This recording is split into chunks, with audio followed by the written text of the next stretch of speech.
Macam-macam yang saya alami dalam perjalanan ke pasir itu. Pernah waktu itu haul Syekh Ibrahim Al-Khalidi An-Naqsabandi, mursyid tarekat Naqsabandiyah, datuk beliau. Syekh Ibrahim punya anak namanya Hajah Siti Fatimah. Hajah Siti Fatimah punya anak namanya Dr. Andus Haji Ahmad MSI. Haul lah waktu itu. Janji jam 9 pagi. Sudah jam 9 saya masih lagi dikasihkan. Sementara jauh lagi Pasir Pengarayan. Teleponlah Pak Ahmad. Ustadz di mana? Dikasihkan Pak. Lama lagi sampai. Tak sampai nampaknya Pak. Kenapa? Bengkok tiang cepron itu saya tabrak Pak. Itu kan jalan lurus. Jam 6 pagi. Jam 6 itu matahari baru terbit. Tak nampak. Gas tuh pula mau aja 120. Bengkok. Sampai sekarang kalau lewat situ saya tengok tiang tuh. Masih bengkok lagi.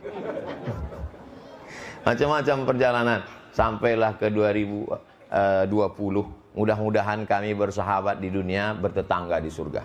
Amin. Tidak kami berdua aja. Bapak-bapak ibu masuk juga. Cuman agak lama sedikit.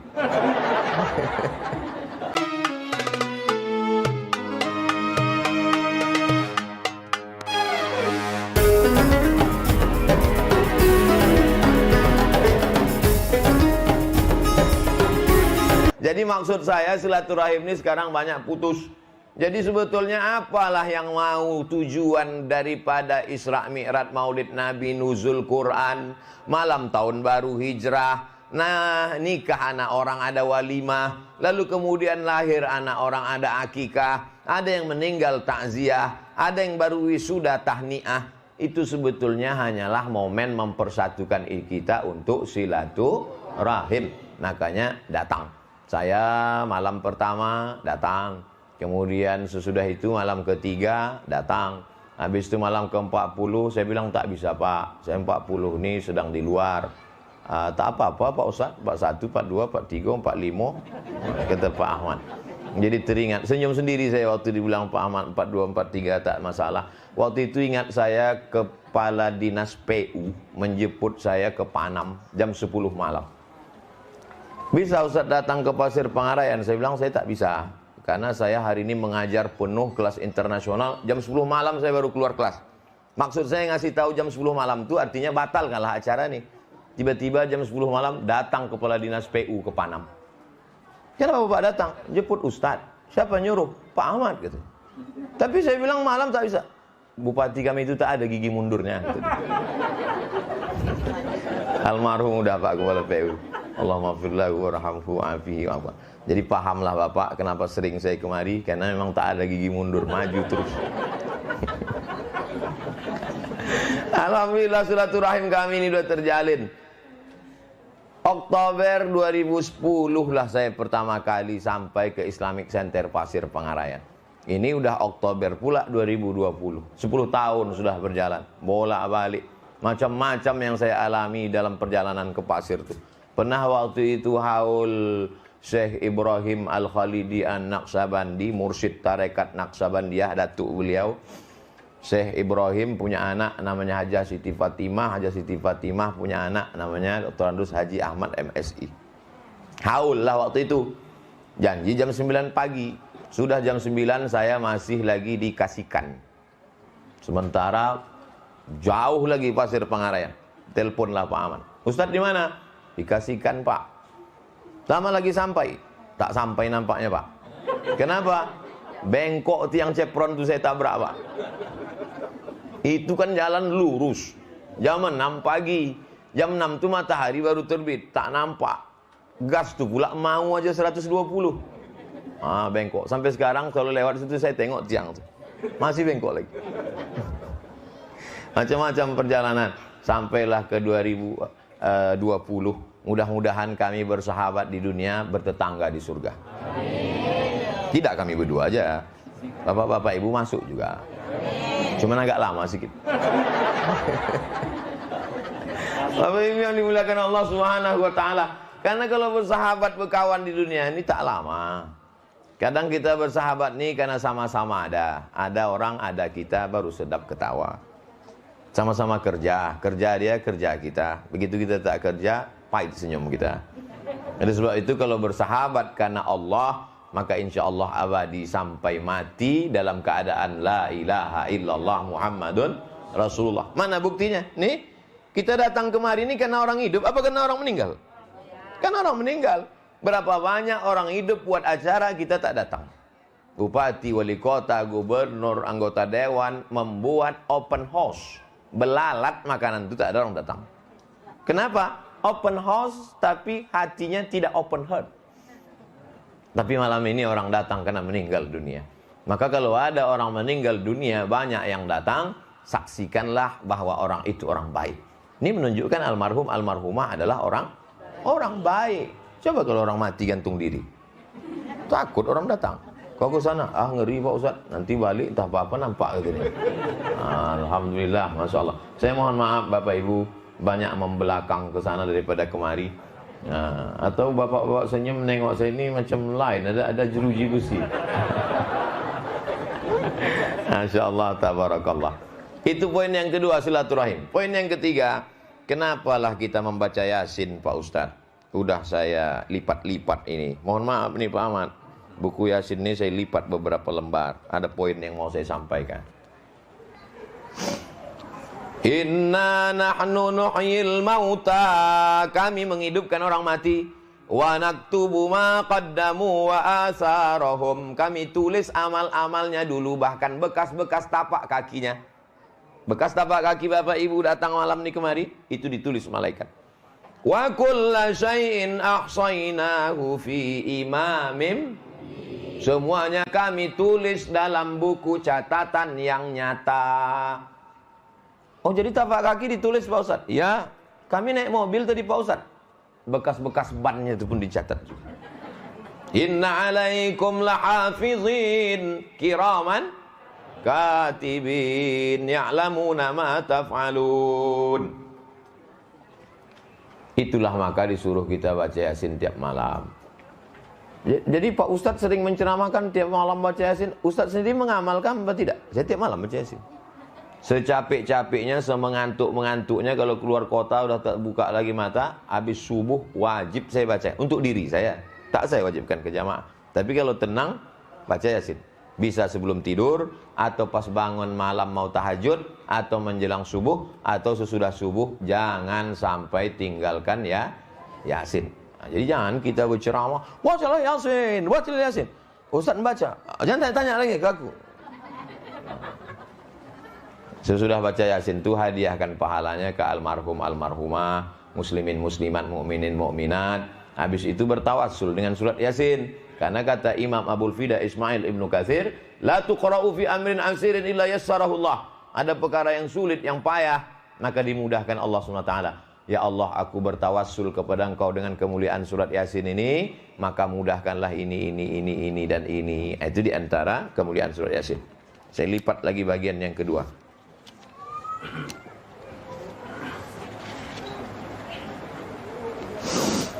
Wa in kullun lamma jami'ul ladaina. Semuanya nanti akan dikumpulkan, didatangkan kepada Allah. Semua. Maksud semuanya apa Pak Ustaz? Semua perbuatan kita, yang kecil-kecil, yang besar-besar. Faman ya'mal mithqala dzarratin khairan yarah.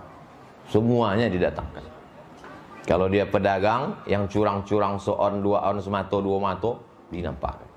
Kalau dia pegawai, berdatangan tanda-tanda tangan. Kalau dia dosen, berdatangan kapur tulis, papan-papan tulis, whiteboard itu datang semua.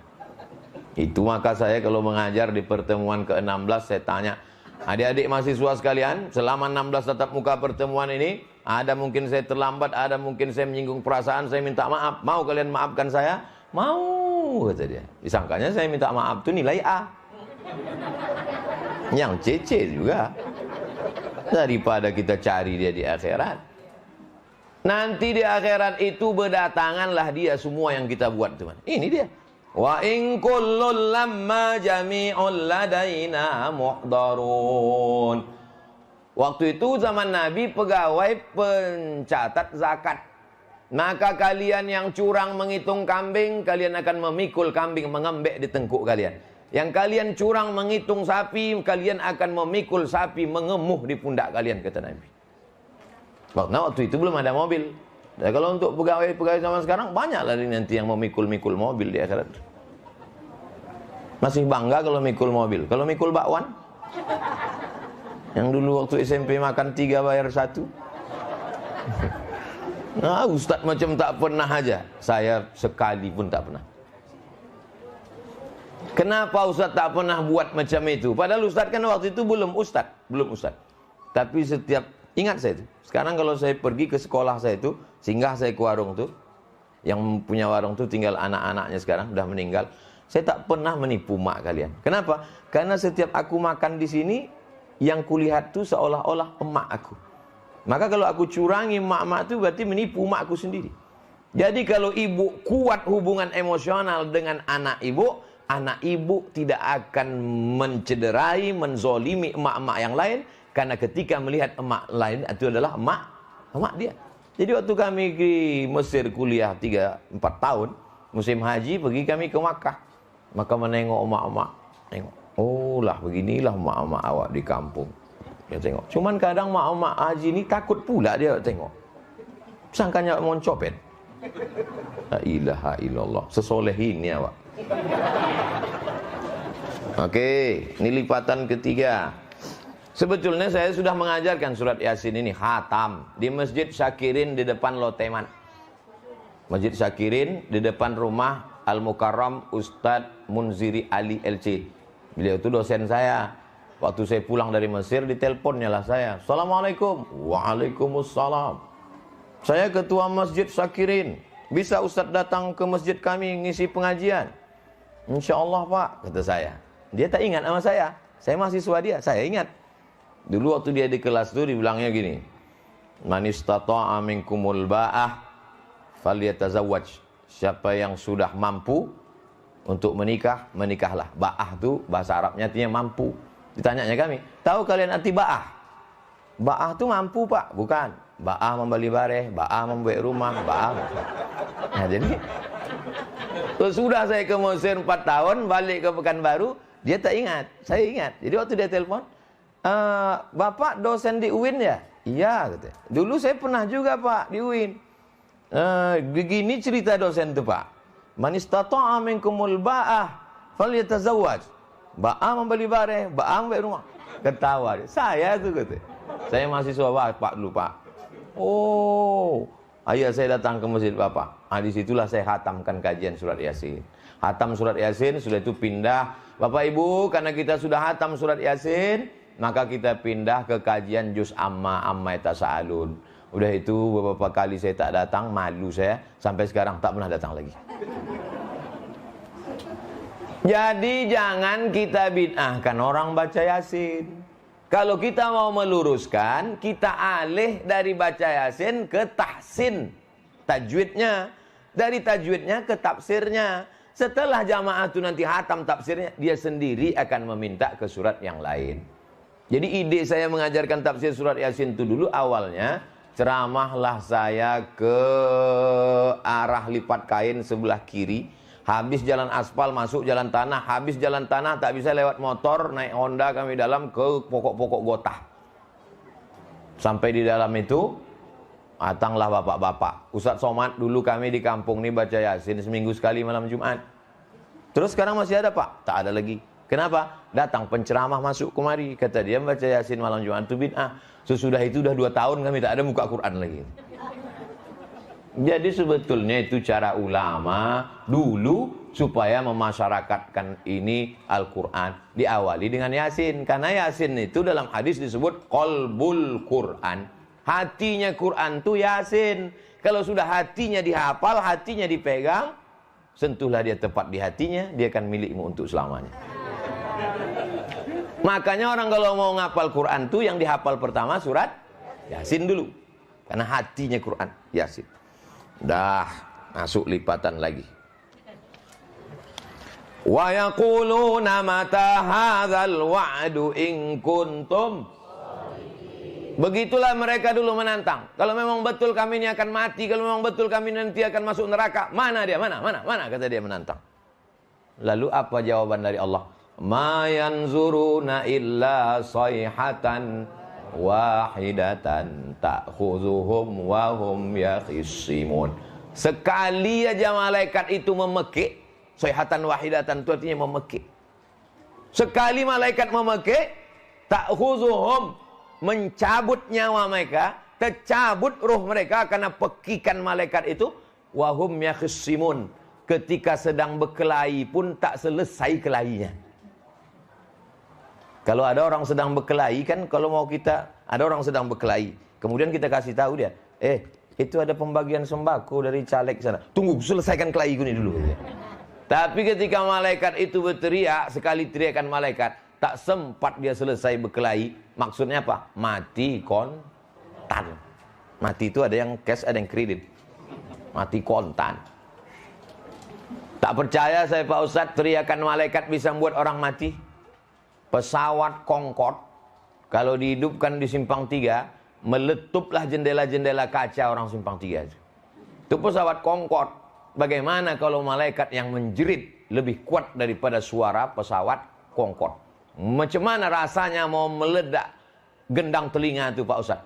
Masuklah menyelam ke dalam laut, itu macam dicucuk besi telinga itu. Ustadz kok tahu? Kemarin saya menyelam di Lombok. Saya cuma mau ngasih tahu saya kemarin nyelam, itu aja sebenarnya. Mau meletup dalam telinga itu pecah. Saya bilang ke instruktur, naik Pak, naik, tak tahan lagi. Sampai ke atas, baru dipencet hidung nih supaya telinga ini mendengung balik. Ustaz, naik kita ke sampan? Enggak, sedap, masuk sekali lagi. Menengok ikan-ikan, menengok, tapi tak tahan dalamnya. Begitulah mereka mendengarkan teriakan malaikat tuh, mati. Saking cepatnya mati itu macam mana? Fala yastati'una tawsiyatan wala ila ahlihim yarji'un. Saking cepatnya mati itu, fala yastati'una tawsiyatan, tak sempat meninggalkan wasiat.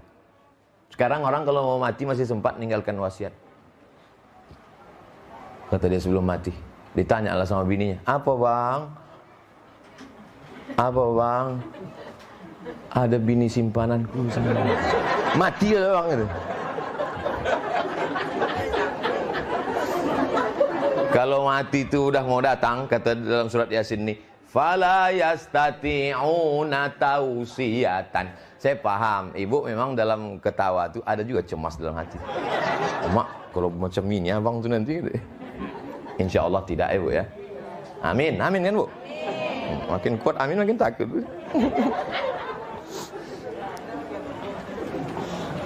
Berapa kali malaikat itu menjerit membuat manusia ini mati? Nih udah saya lipat-lipat nih udah. In kanat illa sayhatan wahidatan fa idahum jami'un ladaina muhdarun. Satu teriakan malaikat mati sampai tak sempat meninggalkan pesan. Berteriak malaikat sekali lagi, bangkit dari kubur. Berapa kali menjerit? Sekali menjerit, mati. Menjerit sekali lagi, hidup. In kanat illa sayhatan wahidatan fa idahum jami'un ladaina muhdarun. Kita ni kalau mati membusuk apa tidak? Ada yang busuk, ada yang tidak. Menggelembunglah perut ini karena usus itu masuk angin seminggu, 2 minggu, 3 minggu, pecah perut. Berdatanganlah cacing-cacing tanah. Lalu kemudian setelah itu mata itu pun menghitam. Habislah semua, tapi ada satu yang tak hancur, namanya azmuz zanab, ujung tulang belakang sebesar ibu jari tak hancur. Itulah yang ditunjuk Allah Ta'ala, innama amruhu idza arada syai'an ayyakula lahu kun. Bangkitlah kita balik menghadap Allah. Tapi waktu PLTA Koto Panjang mau digali, dikasih tahulah ke masyarakat, ini kampung-kampung di PLTA Koto Panjang ini nanti akan habis. Kubur-kubur ini mesti dipindahkan. Akhirnya dipindahkanlah beberapa kubur, jangankan jenazahnya, kain kapannya pun tak dimakan cacing tanah. Apa dalilnya nih Pak Ustadz? Hadis Nabi, innallaha harrama arda ajsadal anbiya. Allah mengharamkan tanah memakan jasad nabi-nabi. Oh, kalau begitu ada nabi di Kota Panjang? Tak ada nabi. Kenapa jasadnya tak hancur? Al ulama warasatul anbiya. Tapi Pak Ustadz, di kampung kami ada juga jasadnya tak hancur. Beda. Kalau dia tak hancur tapi bertambah memanjang, itu orang dimasuki setan, dukun-dukun.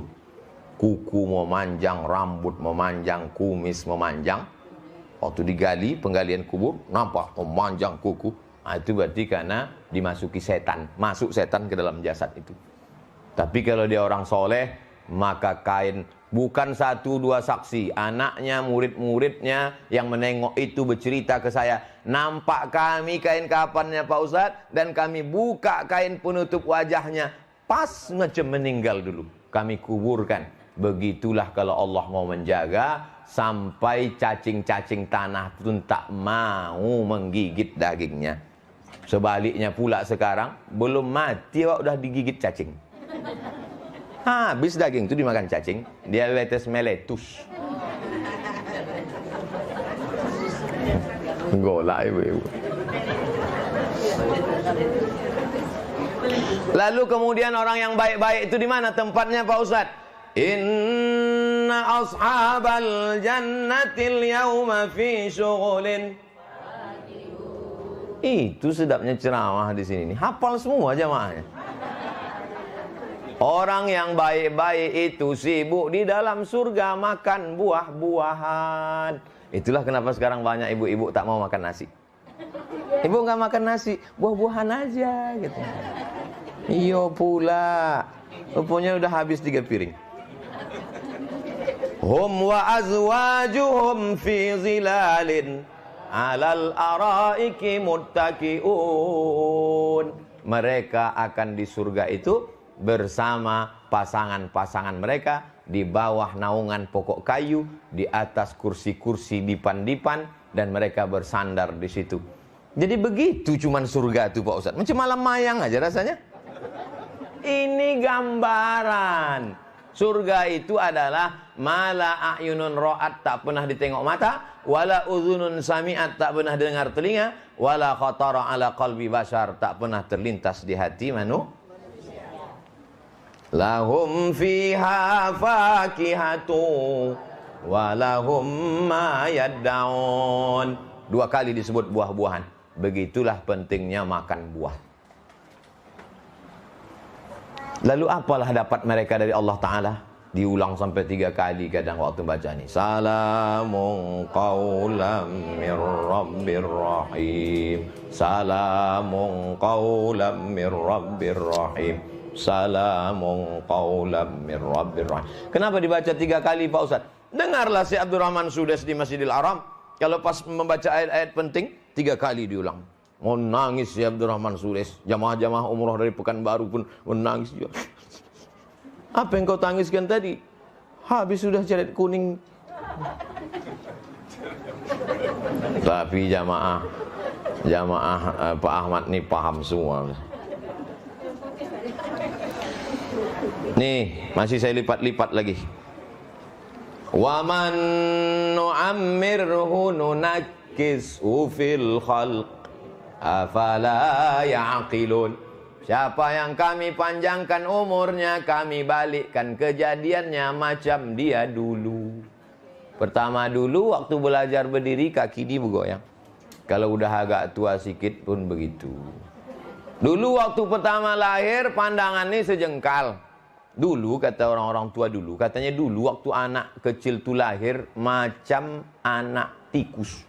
Mata tu tertutup macam anak kucing, tertutup. Anak sekarang lahir terbuka langsung. Betul tu Bu? Betul kata Ibu. Saya yang cerita tu almarhumah Mas. Katanya dulu budak-budak kecil ni lahir matanya tertutup macam anak kucing. Anak sekarang tu lahir terbuka. Entah apa sebabnya. Entah gara-gara omaknya menonton YouTube. Begitu juga lah kita ini kalau sudah tua rupanya pandangan itu pun balik sejengkal. Saya setelah umur 40 ini yang paling saya rasakan mata sama ingatan. Dulu tajam, sekarang tapi ada juga hikmahnya. Kalau saya ceramah di depan saya banyak ibu-ibu, itu tak bisa saya bedakan mana anak gadis, mana nenek, sama aja. Yang kedua ingatan. Dulu waktu awal-awal pengajian di Akramun Nas itu tak ada saya bawa catatan. Sekarang pengajian pakai kitab. Susah mengingat. Susah. Betul kata Allah Ta'ala. Wa man nu'ammirhu nunaqqisu fil khalqi. Kami balikkan kejadiannya. Anak-anak kecil mana dia ingat? Anak-anak kecil tuh saya tes tuh. Tak ingat. Susah ingat. Begitu juga kita ini kalau sudah tua baliklah. Ini ayat Yasin ini mengingatkan kita semua. Sampai kapan Ustaz selesai ceramah ini? Sampai habis Yasin nih.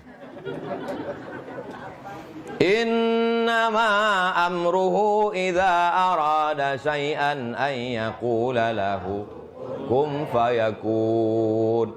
Sulit bagi Allah membuat kita ini hidup lagi. Tidak. Sulitkah bagi Allah mematikan kita? Tidak. Lalu kenapa tak dimatikan Allah orang-orang yang zalim, orang-orang yang aniaya itu? Karena Allah sayang, dikasihnya waktu supaya orang itu bertaubat. Tapi kita lebih kejam dari Allah. Kalau ada orang salah kita doakan, mampuslah hendaknya. Makanya kita ini jangan lebih kejam dari Allah. Kita doakan dia supaya dapat hidayah. Bisa? Saya tak bisa. Jamaah pula bisa. Ditutup dengan subhana. Fasubhanalladzi biyadihi malakutu kulli syai'in wa ilaihi turja'un. Kalau anak kandung membaca, anak almarhum Musalomah, Tuan Haji, anak almarhumah Ibunda Hajah Nurani binti Kundur membaca, tak perlu disebutnya sampaikanlah pahala bacaan Yasin ini, tak perlu karena otomatis sampai. Tapi saya karena tak ada hubungan darah maka perlu saya sampaikan Allahumma ausil thawabama. Nanti di doa penutup sampaikanlah pahala bacaan surat Yasin, Al-Fatihah, Qul huwallah, Qul bil falak, Qul bin nas, ayat kursi, awal Al-Baqarah, tahlil kami kepada almarhum almarhumah muslimin muslimat. Itu beda anak kandung dengan orang lain. Katanya Pak Ustadz kalau sudah meninggal dunia tak sampai. Orang meninggal dunia itu yang amalnya putus. Orang hidup kepada orang meninggal. Wah, saya tak percaya. Mana ada sampai amal orang hidup kepada orang meninggal? Salat jenazah itu amal orang hidup apa orang meninggal? Orang hidup. Yang salat itu kan orang hidup. Yang disolatkannya orang? Sampai tak amal dia kepada orang meninggal? Sampai. Kalau tak sampai, itu apa sholat jenazah? Jadi nanti kalau ada orang mengatakan tak sampai amal orang hidup kepada orang meninggal. Ah, mantap pendapat kau nih. Tak kami sembayang kan kau nanti. Sampailah amal hidup untuk meninggal. Hadis ada menyebut Pak Ustadz, ayu sadaqatu afdal. Ya Rasulullah, aku mau bersedekah. Sampai tak sedekahku ini ya Allah kepada emakku, kata Sa'ad. Nama sahabat itu Sa'ad. Sampai kata Nabi. Apa yang paling bagus itu ya Rasulullah? Sakyul ma, mengasih air minum. Buatkan sumur bor, biar tak putus-putus. Pergi saya ceramah ke Banjarmasin, Kalimantan. Di rumah Bapak Haji itu dibuatnya freezer kulkas, tapi tak sampai jadi es, air dingin. Setiap orang yang lalu lalang minum situ. Ini untuk apa Pak Haji? Wakaf untuk almarhum almarhumah supaya sampai kita. Itu belum nampak saya lagi di Pekanbaru. Di Mesir, di kampung di Mesir yang susah, itu di kampung-kampung tuh mereka buatkan tembikar. Tahu Bapak Ibu tembikar? Tanah liat besar. Itu diletakkan di tengah sawah, diisi air. Kami waktu itu sedang mancing, lewat di sawah, minumlah kami. Sejuknya, panas Mesir nih, tapi air dalam tembikar ini sejuk. Hebat betul, kami tengok dari atas, rupanya berlumut tembikar itu. Awak udah sempat minum. Macam mana lewatnya tenggorokan kita tenang, begitulah mengalir sampai ke makam orang tua. Di Malaysia, Ada pintu di masjid Malaysia itu, kotak besar. Asal kita ambil satu air, keluar air baru. Asal ambil satu air, keluar air baru. Ambil air, keluar baru. Ini yang begini-begini ini belum nampak, perlu kita buat di Pekanbaru. Masjid UKM, Universiti Kebangsaan Malaysia, sholat Jumat jam 12, jam 11 itu pisang-pisang sama nasi lomak, nasi ubuk. Kami selalulah datang jam 11. Di masjid pom bensin depan Purna MTQ saya tengok dah mulai. Saya selalu saya tengok asal habis sholat Jumat, anak-anak muda tu lari ke belakang. Apa yang rupanya ada nasi kotak di belakang. Saya mau mengambil, malu pula. Dah mulai di Pekanbaru. Itu diniatkan. Jadi Bapak Ibu, ini malam ini semuanya alhamdulillah. Orang mati meninggal dunia, kalau ditanya Allah Ta'ala, hai orang meninggal, mau tak kau hidup lagi? Apa kata orang meninggal? Laula akhartani ila ajalin qarib. Kasihlah aku hidup walaupun sekejap saja ya Allah. Kata Allah, kalau kau hidup sekejap kau mau apa? Fa'asaddaqah. Aku mau bersedekah. Tak ada dia bilang, kalau aku hidup aku mau umroh. Tak ada. Kalau aku hidup aku mau haji, kata tak ada. Kalau aku hidup aku mau tahajud, tak ada. Aku mau bersedekah. Kenapa orang meninggal itu mau bersedekah? Setelah diteliti oleh para ulama, ternyata pahala sedekah sudah dapat balasannya ketika dikubur. Pahala haji nanti di surga, tapi pahala sedekah sudah dapat balasannya ketika dikubur. Jadi pernah suatu hari saya pulang ke rumah, kata almarhumah omak saya, hebat ceramah di masjid tadi. Aku mendengar ceramah tadi, rajinlah aku bersedekah lopat nih, kata dia. Kenapa gitu, Mak? Apa cerita Ustadz itu tadi? Kata Ustadz itu ada penggali kubur. Terus penggali kubur ini digalinya kubur pagi. Padahal jenazah itu biasanya dikebumikan tempat kita setelah zuhur. Jadi digalinya pagi. Waktu dia menggali kubur pagi itu lewat pengemis. Kebetulan dia ada lepat. Dipanggilnya pengemis itu, dikasihnya lepat. Pengemis, udah makan? Belum? Ini lepat. Habis itu dia pun menggali kubur. Sesudah digalinya, tidur dia di samping kubur. Tertidur karena capek. Saking kan sedapnya tidur, terjatuh dia ke dalam. Pas terjatuh tuh tiba-tiba datang Mungkar Nakir. Marabbuka, kata Mungkar Nakir. Dia tak ada persiapan. Menggali kubur. Dipukul lah sama malaikat Mungkar Nakir tadi. Di mana mau dipukul Mungkar Nakir itu, datang lopat tuh menolong. Pukul tangan, datang lopat ke tangan. Pukul kaki, datang lopat ke kaki. Sampai akhirnya datanglah orang keluarga jenazah, tengoknya tidur. Pak bangun Pak. Terbangun dia balik. Kalau gitu mesti sering kita bersedekah lopat nih kita almarhum. Sebetulnya inti yang mau disampaikan itu adalah sedekah. Jangan sampai tak bersedekah. Jadi ibu, bapak, besok pagi cari panti asuhan, sedekah. Antarkan makanan ke sekolah, ke pesantren, sedekah. Itulah yang dapat saya sampaikan. Lebih kurang 1 jam. Itu maka dari tadi saya nengok sana, nengok jam itu saya tengok. Jam 9:10. Saya mohon maaf kepada keluarga almarhum almarhumah. Banyak silap, banyak salah kepada para jamaah. Di akhir majlis mari kita membaca doa.